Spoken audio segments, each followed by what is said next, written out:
Hey, do you want to come over and make a pot of tea, bring your favorite crystals? We could talk about our birth charts, spirits, the latest house spells we've been doing. Welcome to the neighborhood. I'm that witch next door.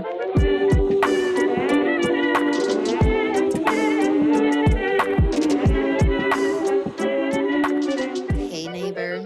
Welcome to another episode of That Witch Podcast.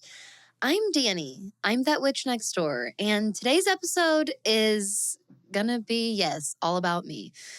I am here to very formally reintroduce myself to you, depending on how long it's been that you've been in my universe, here in my witchy neighborhood with me. But I've shared different bits and pieces of my story and my life here and there throughout my content, throughout the show. And I have found that the more visible that I've become in my growth as a business owner and a content creator, as my visibility has grown, I have shrunk the storytelling parts of myself, my business. I've shared a lot less about myself. Honestly, in a lot of ways, since I started literally showing you my face. Some of my oldest episodes were some of my deepest and most vulnerable because I wasn't on camera. And not only was I not on camera, I didn't have to look directly at myself while I was filming. And that's just my filming setup. I've told myself a lot of things over these last few years. The perfectionist in me is very, very loud. You don't have good enough camera quality. The aesthetic of your house, that's not good enough. Outfits aren't good enough. There's a million things. The thing that happens, though, the common thread, the common denominator at the end of every day, I go to bed hearing from more and more of you over these years in how much this show, what I share with you, has helped you, has made a huge difference in your life. We have like a little cult following on YouTube, by the way. And I just want to say a very, very special shout out to all of my YouTube subscribers, because you know what? You guys really should give yourselves a big pat on the back. I appreciate you in such a different way, because if you don't already know this as a content creator, just even as a consumer, podcasting world is so different than the YouTube world. Your YouTube audience and the people that show up to YouTube to like regularly consume YouTube channels and YouTube content, totally different than all of you, my wonderful podcast neighbors, where you're like, there's a good amount of you that's like, I forgot that you're even on YouTube. Because podcast listeners, which I'm so much more familiar with, cameras and having the video component is like a cool bonus, but it's not crazy expected or in like the craziest demand. I think that a lot of people enjoy it. And I think there's a lot of people that are like, I really don't care either way. Like, I don't mind watching it, but I'm here to just listen. I usually listen to my car or whatever, And so the podcast listener is just so different than the YouTube listener. And I get so camera shy, quite honestly. I'm overall not really that shy presenting, I should say. You should see me on the inside, though. I'm definitely still that inner little shy girl that I've always been. I just mask it really well, and I just really like push myself off the ledge, if I'm being totally honest. But when you can't see me, when I'm just on the mic, I can just like go and be And it's a huge reason why I've been able to share a lot of the things I've been able to share with you. And the more that I've shown up on YouTube and the more that I've really wanted to increase my figurative and literal visibility by doing more video content, and really showing you my face, really feeling like we're hanging out together, giving you a whole different avenue into working with and connecting with my energy through seeing me. It's totally different ball game. And I like, talk about shy. I like really shy away from the tube. I get so scared. I get so scared to go on YouTube and see anything to do with myself because I'm again, the perfectionist, the inner critic. She's loud in there. She's loud. And you know what? I just have to say, the YouTube following for That Witch Next Door is fucking amazing. You are amazing. You wonderful subscriber, you. There was at least one comment, if not two, that I came across on YouTube that said my show was like, or that my channel was super underrated. And I was like, oh my God, that is such a compliment to somebody who's so shy and like feels like such a newbie about like being a YouTube creator, like putting content on there. I feel way more in my wheelhouse when I'm just like in podcaster mode, but putting on my YouTube creator hat, oh my God, talk about imposter syndrome. So to hear people saying, oh, this YouTube channel is so underrated, I was like, oh my God, that's like one of the kindest things, one of the kindest things someone can say. So you know what? This episode is dedicated to you, my friend, to all of you longtime supporters, and especially those of you on YouTube. I am going to share with you who I am. Who is that witch next door? How did I come to be? Where did this fucking neighborhood come from in the first place? Why am I here? Why do I even do all this stuff that I do? And I'm going to let you hang out with me and see my face while I do it. And that was really up for debate. I really debated not filming this so that I didn't feel too shy. But here we are. We can do hard things. We can do uncomfortable things. We can get comfortable being uncomfortable. So, who am I? Where did I come from? So, That Witch Next Door, in so many ways, that name for myself is incredibly connected to all of the different versions of myself all throughout my life, starting back in my childhood all the way till now.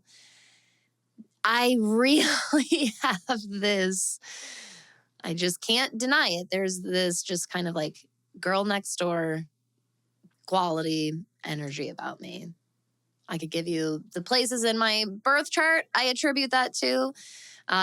It's definitely the way that I think the combination of my Leo, Gemini, and Scorpio energy all kind of, and Pisces moon kind of all work with each other. And they come together to be this very approachable and so much more to it than you see on the surface type of person. And ever since I started practicing witchcraft on purpose, and I'll elaborate a little bit more on that, but ever since I started practicing witchcraft on purpose,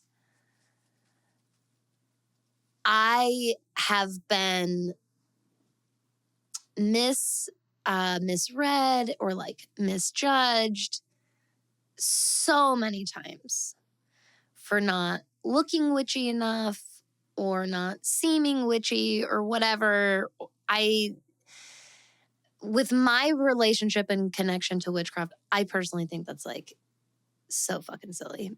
But it's true. This is my experience for so long. And when I created That Witch Next Door, I wanted to honor that part of myself, that I might look on the outside however you want to categorize me, I guess.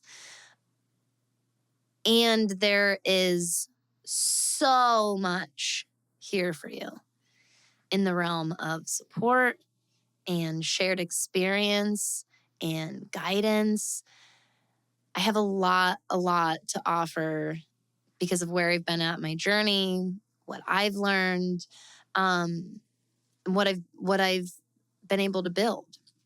So once upon a time, here we go. So I'm really excited for this episode because some of the very first people to ever tell me I should start a podcast were people that would listen to me just tell stories about my life.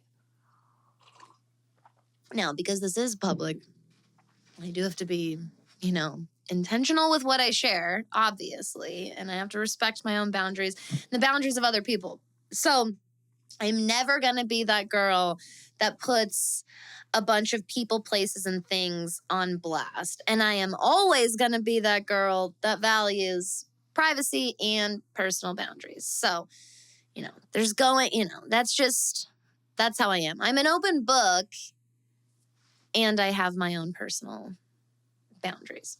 So, long ago, once upon a time, do you have something to drink? Do you need to light a fire or anything? Even if it's just a metaphorical one, you could turn on some ambiance really quick.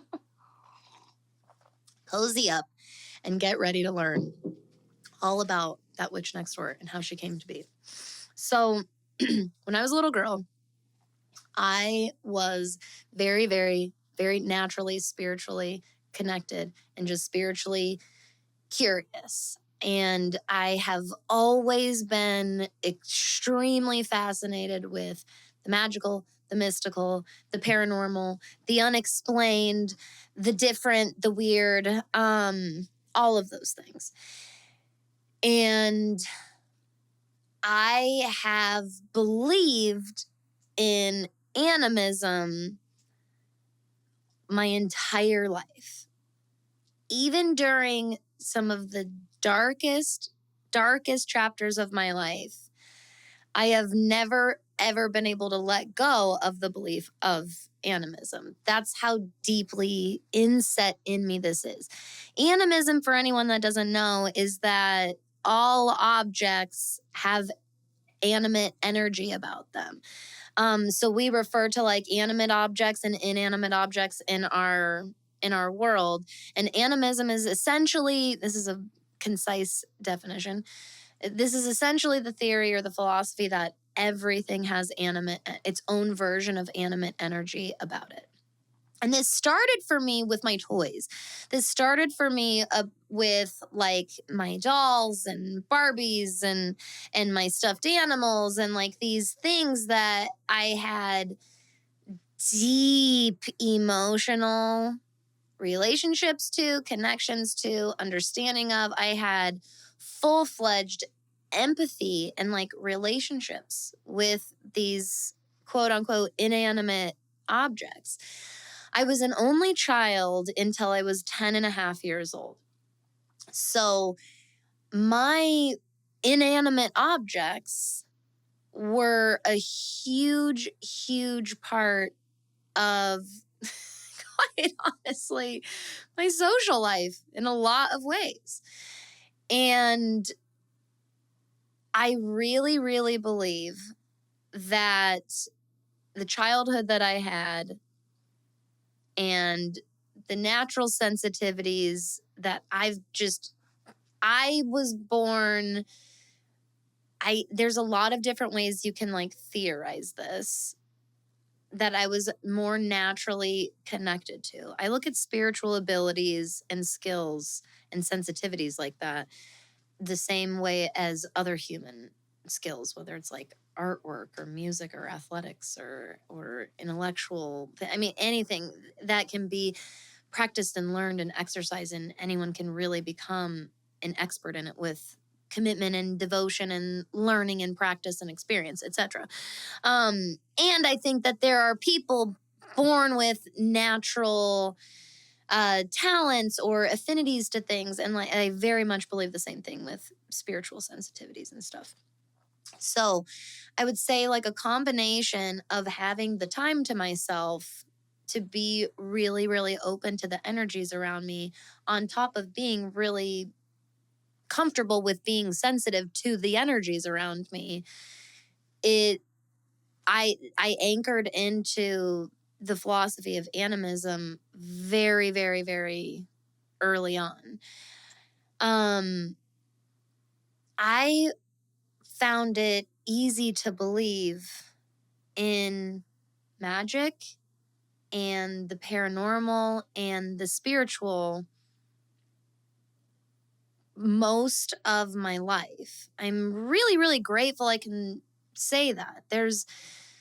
I have had plenty of brought to my knees moments throughout my life. I've hit rock bottom plenty in my life. I have those experiences of massive doubt, lack of trust, lack of faith. I will say though that like my version of that has looked a lot more like internalized struggles with you know myself, and that's where a lot of my rock bottom stuff came from, and coping with trauma and stuff like that. I'm really blessed that throughout some of my darkest times I was able to find it easy to believe still in something greater than me.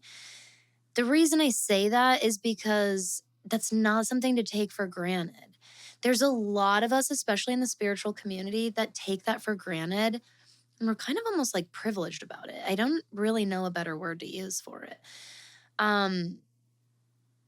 There are so many reasons and so many factors in each person that makes it easier or more difficult to have faith and trust in a higher power or magic or things bigger than us. It can be like incredibly, incredibly difficult. And for some of us, it just feels more natural and it feels easier. And I just don't think that that's something to take for granted. It's a blessing. It's something to be really, really grateful for. And so I just want to, be open about that.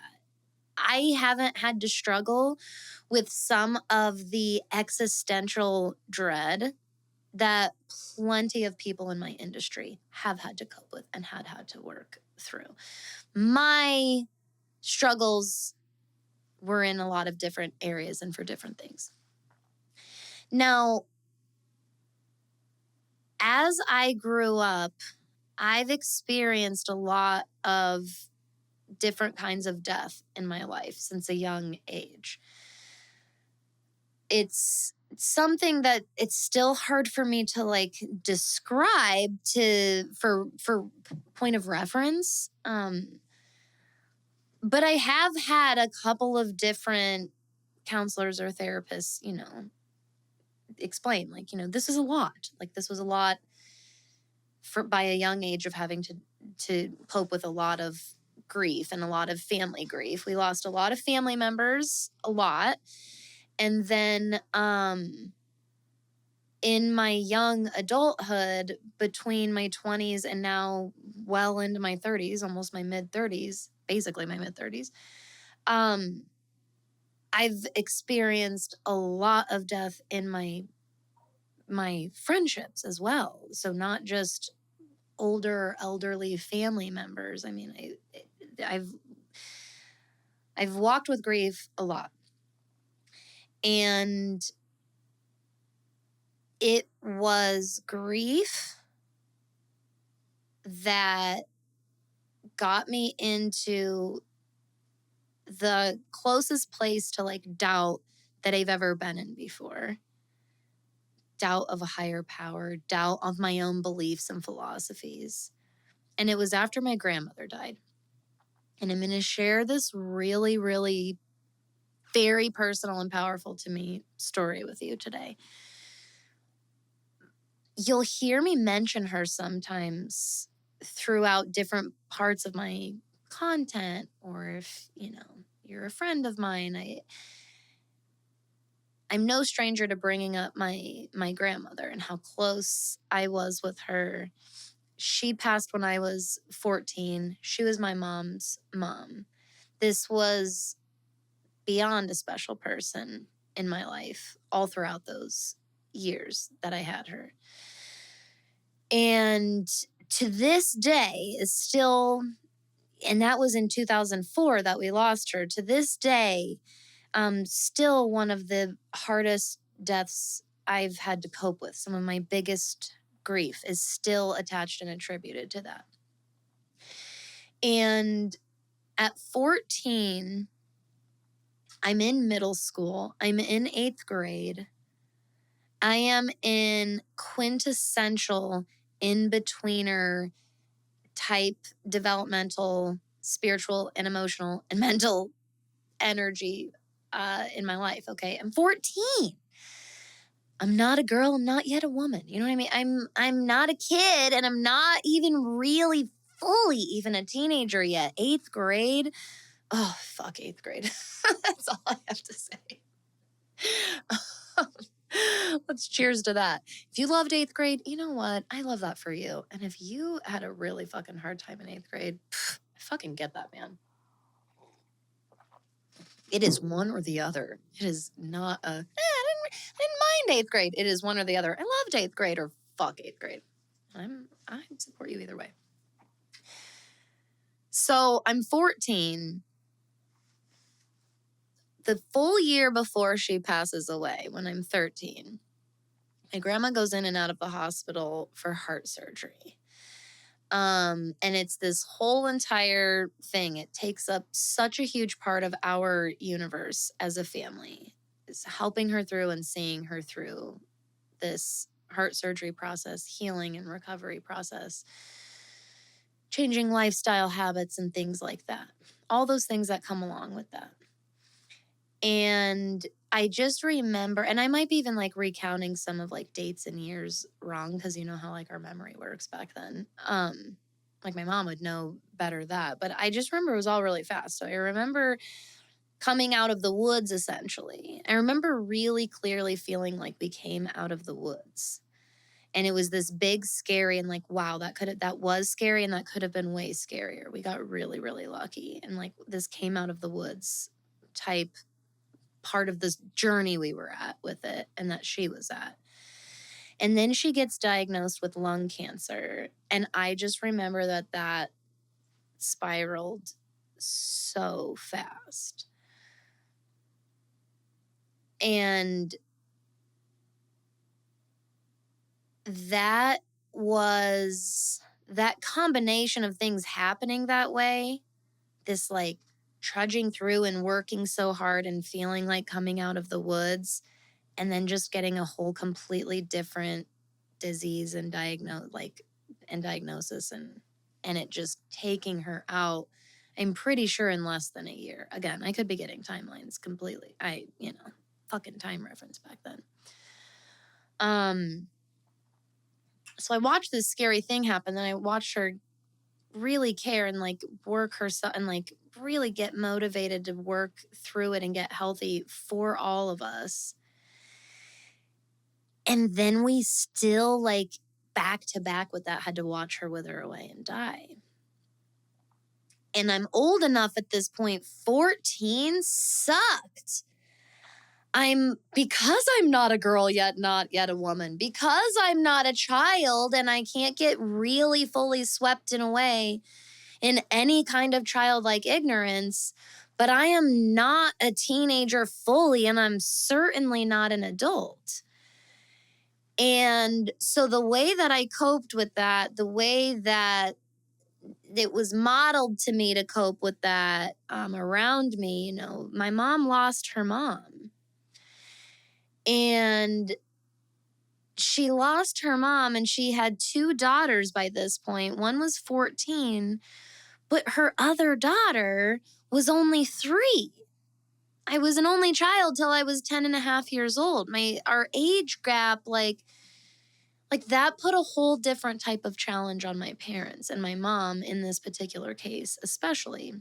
She was not only the mom of a budding teenager, about to become a teenager, but she's the mother of a toddler about to be a pre-K-er. In so many ways, she had started young, early parenthood all over again. And in that whole entire time was in the process of losing her mom, and then did. And the first place that this all took me was pure and unadulterated rage. Like straight the fuck up between the teen hormones. And just the way that everything had happened and how close I was with her. And like, again, just the perfect storm. Like I went into rage and I lived in rage for a long time. I lived in rage for a long time. And that was the closest I ever had to real like doubt in my philosophies, beliefs of the universe and the world and spirituality. Everything came crashing down then because I think it was like a couple nights before she died or something like that. She's in hospice and like I just don't remember anyone. I remember people explaining these things to us like we were kids, my cousin and I. I remember people explaining it to us like we were kids. And in a lot of ways, that's not helpful because we weren't, especially in early 2000s, we weren't given the full scope. We weren't given the full story. We weren't given the full truth. And my brain in, what's it called? Preemptive grief mode, because my grandmother's in hospice. And I don't know I'm in preemptive grief mode. This is all subconscious because I'm taking all of this in. I've never gone through this in my life. I'm 14 years old. And this social worker at the hospital offered up these services and offers to like bring me and my cousin over to make these memory boxes of my grandmother. And the whole idea of this is like to cope with death in a healthy way. It took me 20 years, basically, friends, pretty much. I'm 34 now. Pretty much took me up until now to fucking realize that this was people having like good, right intentions. And maybe executing them in a way that could have been a little bit better. Because again, there still wasn't enough truth being shared with us, I think, because at least for me, I'm in la la land. Because I'm trying to cope with this preemptive grief, but the way I'm coping with it is I became... I also cope through humor, so I'm allowed to laugh at myself, and you're allowed to laugh with me, because what happened was basically I struck a deal with God and I became a devout Catholic overnight. Like as soon as she went into hospice and people are telling me that she's probably going to die, and they keep saying that she's probably going to die, people should have been more honest and found an appropriate way to say, going to hospice is where you go to die. This is happening now. And if that's too harsh, maybe there's an age appropriate way to do it. But the probably thing was enough. That fucking probably was enough to make me go into la la land and believe like I'm going to strike a deal with God, basically, because that's all that it takes, right? That's all that any of this takes. And I showed up to spirituality. I showed up to religion demanding. Was I young and a child and didn't know any better? Sure. But this was such an important experience in my timeline because I showed up emotionally demanding and was like, fix this now. I'll give you whatever you want. Literally, I'm here in total desperation. Save my favorite person from dying right now. Please, God. You hear about these miracles. And again, because I'm a child, I am going into total delusion about this. And I like become a devout Catholic instantly because my grandmother was a Catholic. And so, like a priest had come. And so this is how I'm coping with this. And I like instantly, I literally like tried to go home and like pull out the Bible that we had and stuff like that. And we weren't anti-Bible in my house, but like we were not religious. I mean, some of the lasting tendrils of my mom's childhood religion was sort of in our home. My dad had his own entire bucket of like religious trauma and stuff like that. So he kind of stayed out of it all together. Like for me to just instantly go, I'm a devout Catholic now. I'm striking up a deal with God. It was like this overnight like thing. It was total desperation. So when she died a few days later, I went into pure rage. And everything was a lie after that. Everything was a lie. I lived in that rage for probably about a year.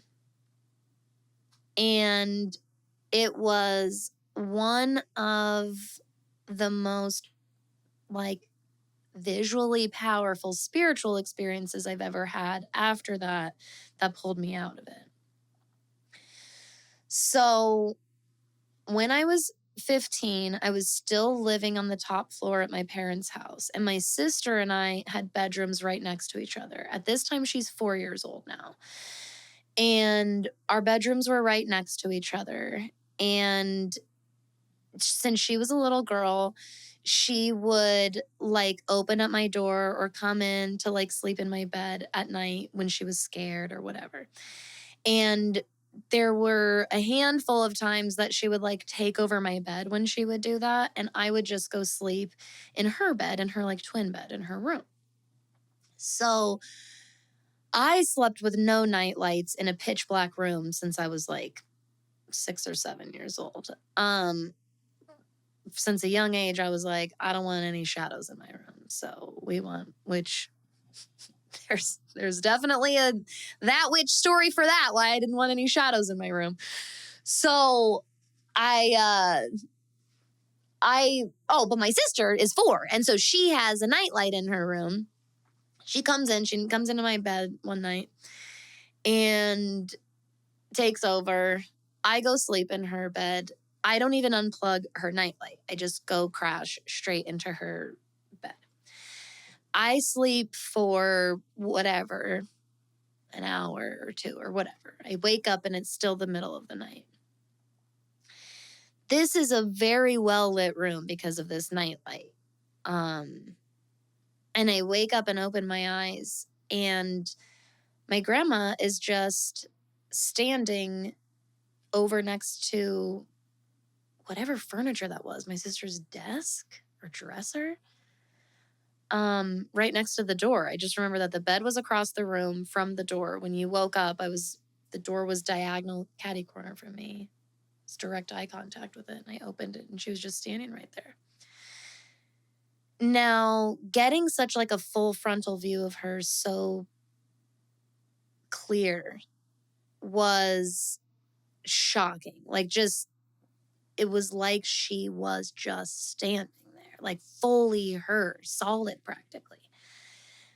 There was, if I had to describe it, there was like the slightest visual like look or feel to her that she wasn't fully solid and normal human, obviously standing there. But that's how there she was, and that's how clear she was. And at first, because it was such a shock, it scared the fuck out of me in a startled way. It scared the shit out of me. And I instantly went under the covers and I just like hid. I'm 15 years old. I'm not 7 years old explaining this to you. I'm a 15-year-old teenager ducking under the covers. That should tell you that, like, I fucking saw something and it startled the shit out of me. The 15-year-old ducks under their goddamn covers.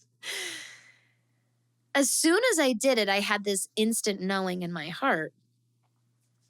Like, she was talking to me. That's the best way to this is my best way of describing claircognizance, by the way. It's just this like instant, like inner knowing, understanding. It's the best way I can explain it. And I just like instantly in my heart, like knew that it was her, that it was okay, that it was safe, that it was time. That was just the best. In human words, that's the best way I could describe the feeling that instantly came into my heart, and I came out of the covers. My memory gets fuzzy after that. I remember seeing her one more time and still needing to close my eyes, like from the shock of it all, because she was just so there.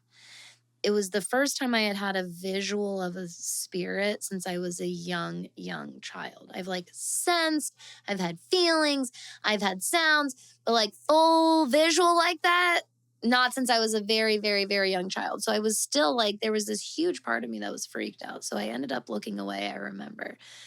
And I knew from then when she was leaving, I knew from then that she was crossing over. I just knew that. I knew that she was letting me know that. I knew that she was like making her rounds that night, essentially to like give each of us in our own way that peace of like knowing in our hearts. It was just like part of the journey. It was just the part of the journey as she was making it, as she was crossing over. From that moment, I've believed in my heart of hearts, she's been a spirit guide of mine and on my spirit team. So I have a very close relationship with my grandmother spiritually, and have ever since then. And that experience is really, truly what cracked that rage for me and what helped me come back out. She visited me in a ton of dreams over the coming years and still does plenty. I just had a really awesome one a few weeks ago, I would say. I have a really close relationship with her spiritually, but it's taken me a long time to really, really see that and be able to say that. So as I moved into my teenage years from that point, I mean, the spiritual, the paranormal, the magical, again, all that stuff, what do you know, would find me over and over again. And I remember later that same year that I saw my grandmother, that I was in class. It was a freshman year class, so I was 15 or gonna turn 16. No, sorry, I would have been 15 freshman year. And there was a girl in there who was a pagan. And I can't even remember how she told us that. I remember plenty of people being like weird about it. And there was plenty of like Christian influence from families at the white suburban school that I went to. Plenty of the parents and families there were very religious, super devout, or casually religious. I mean, there was just like plenty of that. So I remember this girl saying this, and it definitely like stroking the fur the wrong way with plenty of people around us. And I was fascinated. Like she hooked me, and the whole concept hooked me. And then I started doing my own like closet research from there on out about all kinds of stuff. Spirits and paranormal experiences.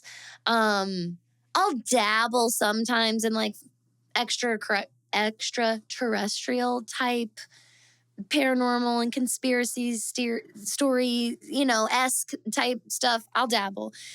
I'm really in it for the ghost stories. If I'm like, that's me. I'm in it for the ghost stories. I'm in it for the witchcraft. Like, that's the stuff that like fascinates me the most by far. I want to hear about your dead people that visit you in your dreams and what they say and what that means. And then can you tell me about like your relationship with them and the circumstances around them passing? And I want you to tell me that story about your niece or nephew or your own kid or your little brother who when they were little, like they saw your grandfather and had a conversation with him, like that's the stuff. That's the stuff for me.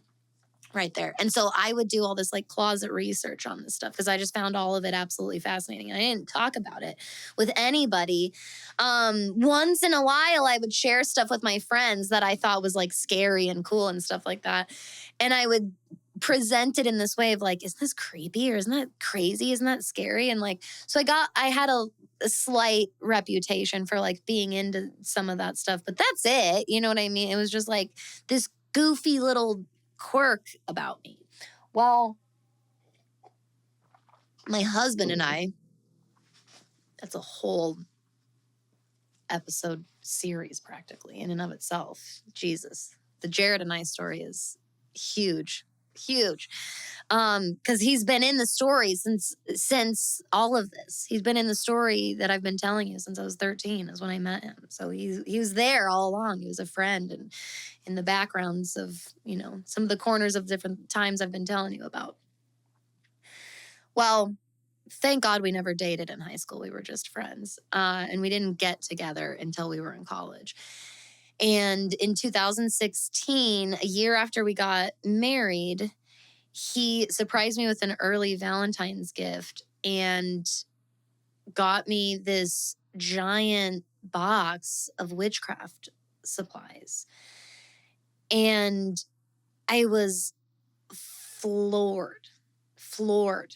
Like, I don't remember sharing this with anybody that I was really, really interested, especially in the paganism and witchcraft stuff. I was more prone to share some of the different spiritually, paranormal, ghosty stuff I was into. I don't remember sharing how fascinated I was about witchcraft and paganism. And, it just in so many ways goes to show when someone really is paying attention to you and they just know you, you know what I mean? And it was from that point forward that I started practicing witchcraft on purpose. The reason I say on purpose is because the more that I learn about energy work and magic and witchcraft, the more I realize that those are our terms for it. All humans are engaging in these same practices all the time, but everyone has their own labels for it. And everyone has their own style of practices about it. That's all any of this shit is. That's it. That's all any of this stuff is. We call it shadow work. We call it spells. We call it magic. We call it spirit or whatever, but everyone just has their own, their own understanding and approach to it and language for it. And it's all about finding that for yourself. I found mine. I found my language of the universe that makes the most sense to me. And I believe so fucking strongly in helping other people find that. Now, if your language of the universe is a dogma or a religion or a practice or a lifestyle or a way of life that I don't have any experience in, or I don't speak or translate that language, I can't really help you there. I do believe in your right and your divine purpose in finding it, though. And I will support and protect the hell out of that for all of us humans forever. I just can't teach you anything about it. You have to find your own place. But if the witchy and the cosmic and the spiritual, the magic, if that's your language, if you've been picking up what I've been putting down too, you are definitely in the right place. I'll tell you that much. And I'm also not one of those people that's this is where we transition in the story to telling you about my beginner stages in the world of witchcraft and magic and astrology. And this is a huge part of how that witch came to be. All of this stuff in my younger life leading up to that point, so important in how I became a witch on purpose, right? But then starting to practice witchcraft on purpose was a rebirth completely in and of itself. And I know a bunch of you totally get that. I know you get that, my friend, because that's probably a humongous reason why you're here. It's probably a humongous reason why you stay. Because it's the Wild West out there, man. It's the Wild West. You're a brand new baby. You just had this huge rebirth. You're really embracing this modern witch, modern magic, modern cosmic living path. It makes sense to you. It's helping you. You're speaking the language. The language is speaking to you. And you find yourself in the wild, wild fucking West out here. Not knowing who to trust. There's a lot of people not to trust. There's a lot of very mean people. There's a lot of very judgmental people. There's a lot of rules that you don't really understand. And if they're actually rules or not, you don't want to step on toes. You don't want to be disrespectful. You don't want to impose. You don't want to burden. You don't want to add to the witch wound. You don't want to add to the collective human trauma we've all been through now and in years past and in generations past, right? We're all trying to find our way. And at the same time, we've all been, a lot of us, if not all of us, have been programmed in one way or another to just like automatically believe that we're a burden the moment that we show the fuck up, the moment that we even just exist and be in the first place. And this is exactly what happened to me. This is exactly what happened to me. I showed up to this world, to this industry, to this community, so eager to learn, so knowing I was in the right place. And the amount of judgment that I faced, again, for not being like witchy enough or not looking witchy, the amount of gatekeeping, my goodness, the amount of total bullshit. That's the really scary part, is wading through the bullshit. There's a lot of bullshitters. It feels like there's more here in the spiritual industry. There's not. There's a lot of bullshitters everywhere. I promise. In every single circle that everyone enters into, I promise that you will find the giant cesspool of fucking bullshitters everywhere. So you got a bunch of people trying to exploit, take advantage of, straight up steal or harm. Right? That's the cesspool of bullshitters. People that exploit people's emotional experiences and traumas and spiritual beliefs and deepest philosophies and values. This is why ethics and responsibility in this industry and in our community as modern spiritual people, especially spiritual mentors and spiritual instructors and spiritual coaches, like, we have a duty to uphold the ethics and values of spirituality because of the sacred nature of the work here. And I have personally encountered or been a part of or gotten swept up in or been taken advantage of by this fucking cesspool in this industry more than fucking once. That's the story that I am now excited to share with you. This is like a whole new beginning. Now, before I let you go, I can't wait to see you for part 2. This has just been seriously such a blast letting you into these parts of my inner world.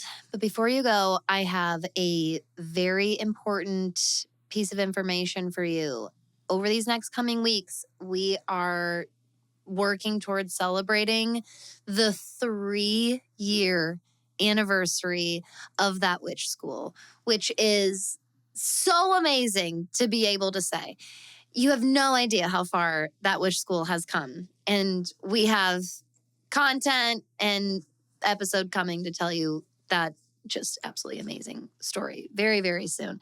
But I wanted to let you know that in April, on April 1st, the price for that witch school is going to exponentially increase to reflect the amazing growth in value that the school has developed over this last really solid year. It's been really, really amazing, everything that we're doing in there. The price is going up exponentially. However, as the biggest thank you to all of you that have supported me and continue to support me all throughout my journey, I am offering you a spot as a founding member. So if you are already in that witch school or you join before April 1st, I will grandfather you in to that witch school for the rest of our lives at the prices that they are at now. I am telling you that you will never, ever get into that witch school for this low of a price ever again. Now is the time to jump on board, become a founding member. That witch school has so much expansion and growth underway. And I and my community that I already have, we would be incredibly honored if you would join us and be a part of our founding and beginning stages on the cusp of this great expansion. You can take a look at our membership packages if you go to thatwitchschool.com. I'm telling you, though, that the best, absolute best value, my neighbor, my friend, that you are going to get is that all access top tier membership package. Right now, it is only $30 a month. You will not regret becoming a founding member and signing up. I will grandfather you in and lock that rate in for life, my friend. You can go to thatwitchschool.com to subscribe today to join us. I am here and available for any questions that you may have. You can drop a comment. You can send me a message. You can always go to thatwitchnextdoor.com/conjurethatwitch to ask me any questions. Send me a message on social media. I'm here to answer anything for you before you make your investment. But I promise you, with the value that we have put into this school, and all that it is going to continue to grow into over this next year and beyond, I am beside myself. And I am absolutely honored to offer you your exclusive spot as a founding member of That Witch School for lifetime at the price that it's at now. Sign up with us before April 1st. The prices will never be this low again. Let me know if you have any questions. I can't wait to see you next time for part 2. I hope that you stay safe, my friend. Keep having fun. And of course, stay magical out there. Questions, comments, suggestions, or just looking for That Witch outside of That Witch podcast? Make sure you're following me on social media over on Instagram, TikTok, Pinterest, and Twitter. You can find links to all of those in the show notes below. And make sure you're subscribed to my email newsletter by going to thatwitchnextdoor.com and submitting your email on the homepage.